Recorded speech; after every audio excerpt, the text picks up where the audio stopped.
Hey there folks, welcome back to the channel. I'm Novazoids, and for those of you who aren't aware and are new to the channel, I am a creature and character artist where I spend a lot of time making random things on Nomad Sculpt, and yeah, if you want to come along with me and see me make my own little bestiary of sorts, definitely stay tuned. And if you want to support it further, definitely give it a like, subscribe, and follow for more. So for those of you who aren't aware, I use this app called Nomad Sculpt, what's basically this digital sculpting software where you're able to make practically anything as long as you're willing to put in the time and effort to do so. And I love that about it because the sky's really limits for your own imagination when it comes to like these sort of things. And same for just like art in general. So if you want to definitely give it a try, I cannot recommend it high enough, especially because like compared to like most other things like say ZBrush or Blender, the barrier of entry is a lot lower. And I know some people will try to argue like Blender is probably like the lowest barrier of entry, but I will personally argue that since you have to actually have some form of decent PC, yeah, especially if you want to do some more like higher end stuff, it does actually require you to actually invest more money into the tech side of it than the actual software. Say for example, Nomad Sculpt, it has a one-time purchase of like $20 or £20 or whatever unit currency you use, something around like that ballpark, versus, and then say like, potentially even just like a 400-pound tablet or even just like the phone you're using to probably watch this on. So the barrier of entry in like that aspect is so much lower, as well as like it's a lot easier to sort of like tip your toes into 3D like that, especially because I've tended to see like people tend to go into like 3D to do a lot more character stuff at very early on, and they sort of like diverge out from there. So if you want to get into it, I do recommend Nomad a lot more.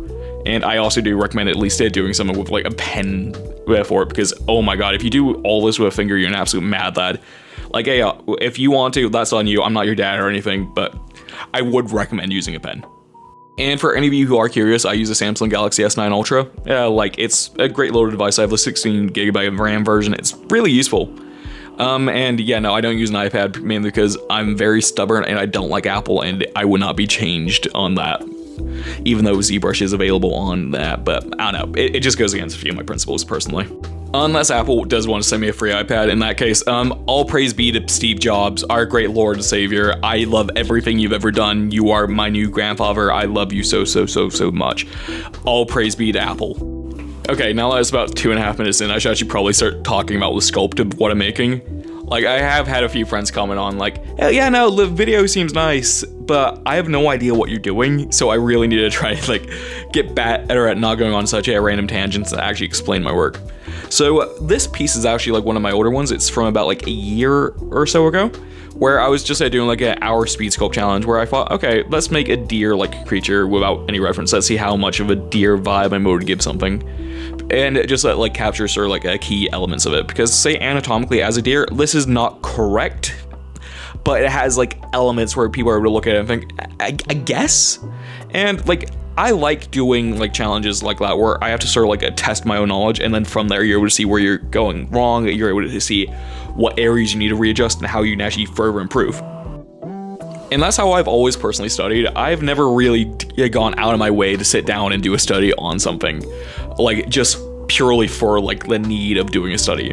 So like that is how I typically tend to work. I'll find like something I do in a doodle and be like, okay, I like this, but I feel this needs work, so I'm gonna then work on that instead of like going out my way to say like practice how to do forearms or practice how to do hands or something like that. I find it like a lot more organic to find your own weaknesses and then try and improve from there, because fundamentals are like useful to go over again and again and again, but unless you're actually applying them, then you can't actually see how weak you are in those certain areas. Say for example, something I know I'm fairly weak at is actually having very sort of the stagnant characters, just not something with too much life in it. So like this, something I've been doing in a lot more of my more recent projects is trying to like pose them up and make them have a bit more character, make them feel a bit more alive. And like that's something I've been actively trying because I'm able to tell that's like one of my weaker areas.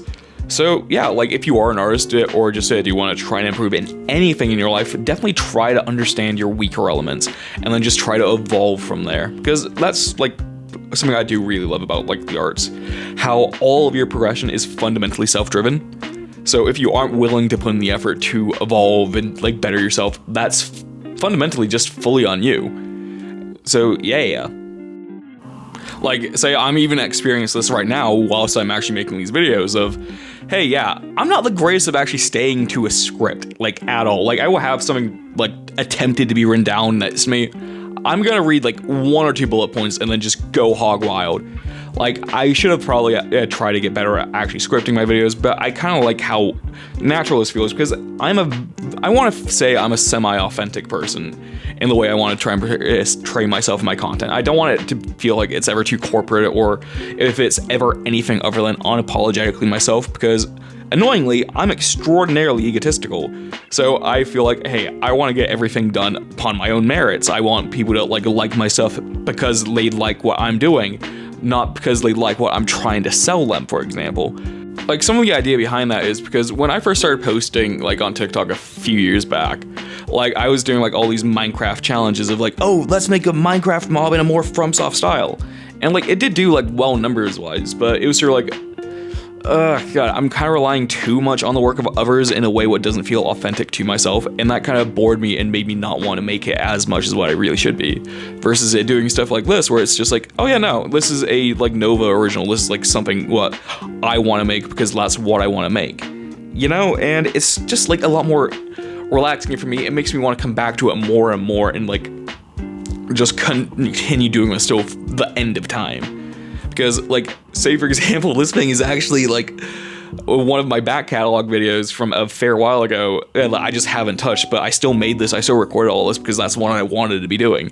And I'm trying to get to a level where I'm actually constantly producing content, because, say, as an artist in today's age, it's hard to really get into the industry consistently. So, like, a big way to actually potentially, like, live out my life doing what I want to be doing is via doing content creation. So trying to get to a level of persistence in, like, this sort of, like, area is going to be the most beneficial thing to me. Like, don't get me wrong, I do like making content, but I like making content in a way to facilitate my art. I don't make art for content a lot of the time, if that makes sense. Like, say, I'll still be doing this alone in my room, talking to no one, just because, like, this is my passion. That's where I get, like, most of my joy from. Because making creatures, making characters, just bringing life into, like, these random things, making up all these stories that, like, I still need to actually work on properly telling. Like, I should probably actually try to, like, restructure these videos into a more lore formatted thing. Like, as if I'm going for a bestiary of sorts, of, like, all these random creatures I find. And, like, I love having ideas like that.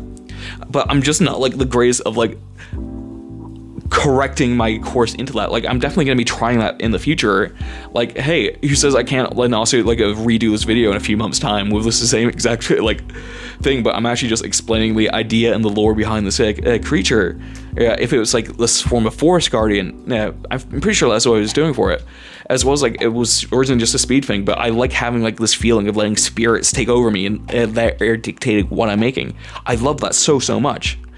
And I'm just gonna have to, like, be consistent. Like, I know I'm rambling about this a lot, but, like, that's the goal. Like, that's what I want to be doing. Because, I don't know, I've just had, like, a list of my, like, sort of reawakening in life. I had, like, a mild rebirth of sorts. Was just, like, giving me a new sense of vigor to, like, really achieve my dreams. Because I've fell victim to the idea of hoping that something will come along too much, instead of actively being a force in my own life that's gonna dictate my own course. So, like, that's where all this is coming from. This is where it's all gonna be going. I'm gonna be spending as much time as I need to on all of this, because it's just something beautiful. And, like, I've had people who say how much, like, say, my art has inspired them to do stuff, how I've had other people, like, say how much, like, I've gotten them into doing X, Y, or Z, and, like, that makes me so much happier than, like, any job I'm currently working has done. Like, say, for example, I get a nice comment, I screenshot that and just save it, and whenever I'm feeling down, I will look at it just to, like, brighten my mood. Because, like, the fact, like, someone actually likes what I did that much to, like, just, I don't know, it just makes my day. And, like, there's so much crap going on in the world that just, like, those small little victories of, like, people actually liking what I'm doing, I don't know, it just means the world to me. Damn, holy cornball, am I right? That, it is what it is, and I will stand by that.